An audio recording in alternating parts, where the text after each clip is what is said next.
Hiling po nitong si dating Pangulong Rodrigo Duterte na madaliin ng International Criminal Court na imbestigahan ang kanyang drug war.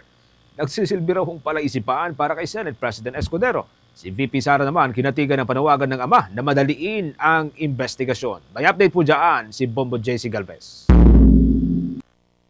Palaisipan ngayon para kay Senate President Francis Chis Escudero kung paano i-operationalize ni dating Pangulong Rodrigo Duterte ang hiling nito na madali ng International Criminal Court na imbestigahan ang kanyang madugong war on drugs, gayong siyang dahilan kung bakit kamalas ang bansa sa ICC.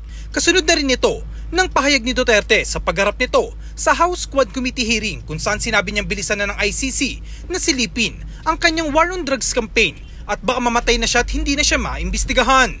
Ayon kay Escudero, hindi na kailanman bahagi ang Pilipinas ng ICC dahil mismo ang dating punong ehekutibo ang kumalas noon. Git pa ng senador, manghihimasok lamang ang ICC sa bansa kung hindi talaga gumagana ang justice system ng Pilipinas. Sampalaan niya, so di katurat sa ating husgado na muni ng ICC na madali ng investigasyon na mayroon namang gumaganang justice system sa bansa. Paano ulit i-operationalize ni Pangulong Duterte na madaliin yung ICC? Siya yung umalis doon. Hindi na bahagi ang Pilipinas ng ICC dahil sa kanya.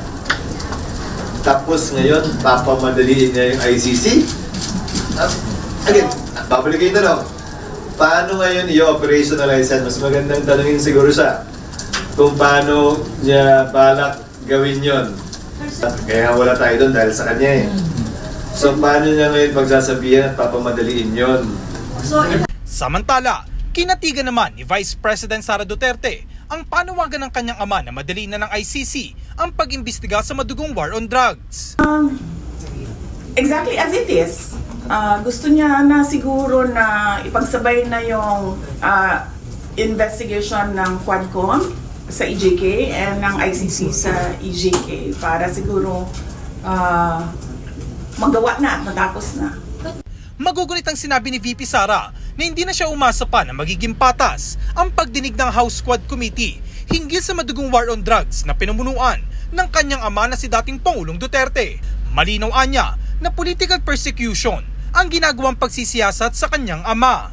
Para sa Bombo Network News, ako si Bombo JC Galvez, nag-uulat para sa #1 and most trusted radio network in the country, Bombo Radio Philippines, Basta Radio. Bombo!